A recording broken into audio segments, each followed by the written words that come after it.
Lousy weather, raining, quite cold.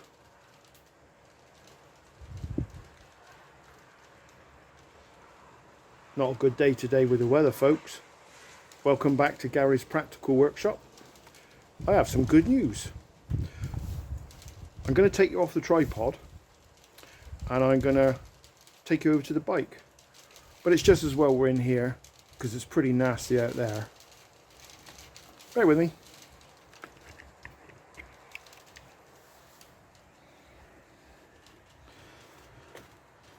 Isn't it amazing how a couple of days and a good supplier can help so much? Big shout out to Dave at Side Bikes. We talked about this problem, and if you remember on the last video, I was blaming these carbs. Well, it turns out, after taking the carbs off and checking them once more, yet again, it wasn't the carbs. I went through everything I could think of, but what I did find out was, and this is my fault, I should have seen this, these little chaps were leaking, and I could tell that by running the engine and spraying some, first of all I tried WD, which was not much good to be honest with you, and then I tried clutch brake cleaner, and it revved, so I know it's pulling in the spray. These were leaking something awful. Now I might have told you that before, but watch the difference now. I'm going to come around the other side. If you can hear a noise, sorry about that folks, it's the fan. There's my test tank. Feeds obviously into the carbs, and what I've done is change these. These are all new. So just listen to the difference. If you go back to the other videos and compare, you'll understand exactly where I'm coming from. So let me turn the fuel on and we'll fire up. Now it is a bit warm because I've warmed it up. I've got my fan going over there just to blow a little bit of air onto the motor to keep it reasonable. Listen to this.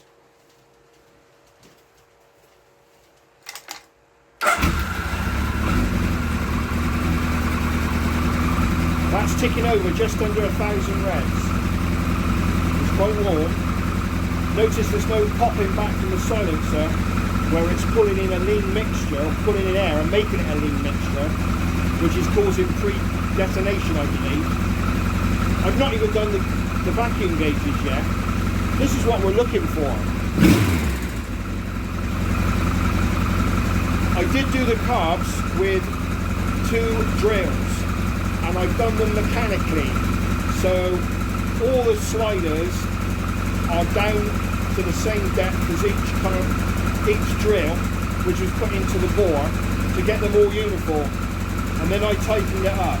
But listening to that engine now, I don't believe I need to do a lot to it on the vacuum gauges.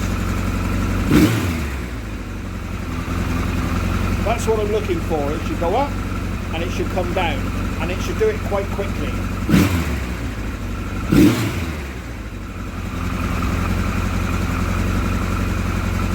I'm pleased with that now.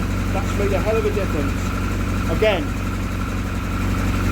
big thanks, big shout out to David Side Bikes for supplying these. It's made a world of difference.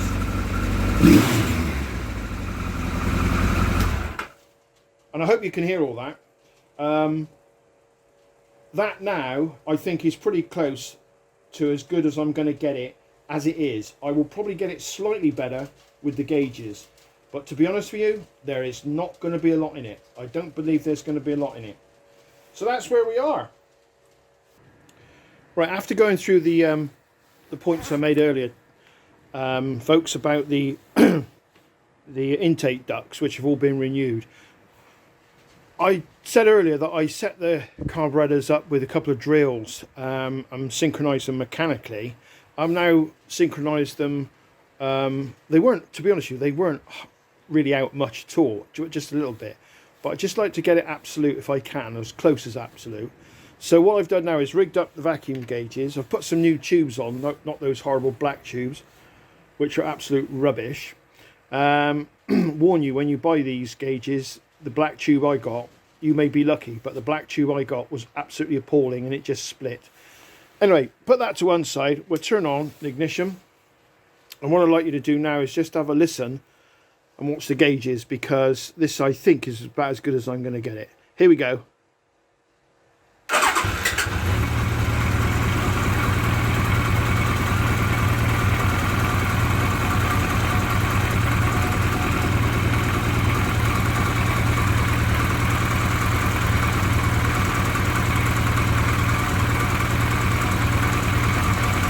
I've left them moving a little bit so you can see roughly where they reside.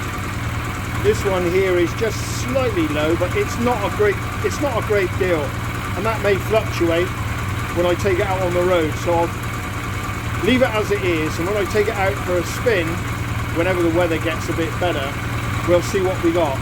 So just to recap on this, just gonna give it a whiz. Here we go. And they all return back to the original position. So looking at that, that looks pretty good. I'm very pleased with that. I could accept that. I can also listen to the engine, and I think going back when I was a lot younger, you get an ear.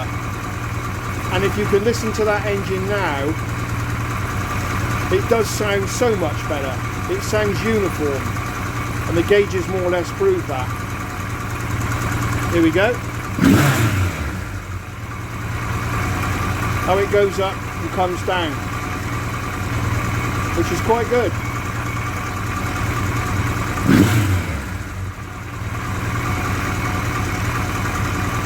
And they're all relatively close now. Let's kill it.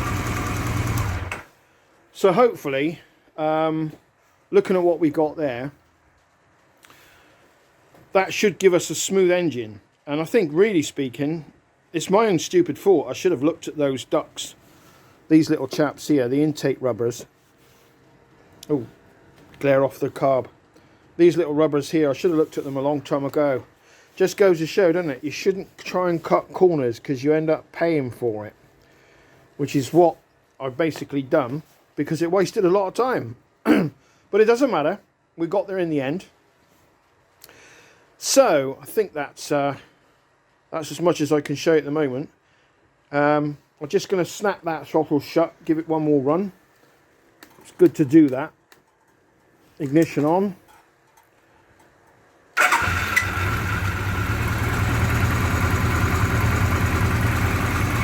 You can see the revs there are just slightly below 1,000, give or take 50 odd. And the gauges are all reading pretty good.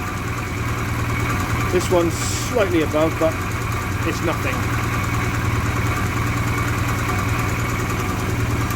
And we'll kill it. Now I don't want to take the mick with the neighbours, so I'm going to stop there.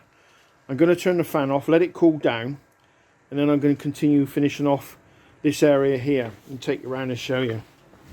I'll put the calipers on here. Don't know if you can see it in that light. I need to finish off building the master cylinder, put that in and bleed the system, and then basically, apart from putting the tank and the saddle on, go over it, check a few nuts and bolts, make sure everything's tickety-boo, and I think it's more or less done. So I shall be back later, and I'll speak to you. Well, I won't speak to you, but I may have some more information about the caliper, the brakes, and that's it. So thank you all of you for watching and subscribing, and the comments that have been coming in. There will be some more projects in the future. It may not be on a motorcycle, it may be on the motorhome, it may be on something to do with garden machinery, it could be anything, but obviously I will let you know in due course. For now, I'm saying thank you very much, and I will speak to you. I always say that. I don't know why I say that, because I'm not actually speaking to you, am I? How bloody stupid that is. I will hope that you comment. Thanks for viewing. Thanks for your subscriptions. The channel, as I said many times now, the channel is very young. we'll see how we go. If it doesn't work, then who knows, maybe I might get completely bored and stop. But I do enjoy it, and if I can help people along the way, then that's got to be a good thing. I'll be back with some more news, and I think it will probably be when the bike is finished. Then it's the question of waiting for the weather to change, because as you can see on the opening of this video, it is not good. And I don't really want to go out in that. Yeah, I know, I'm a bit of a chicken, but my days of riding in the rain, I'm sorry, they're long gone. And there we are. So, on this particular video, I'm going to say cheerio for now. And I will be back probably when the bike's finished. And we'll take it for a spin and I'll give you a report to how it performs. Bye for now.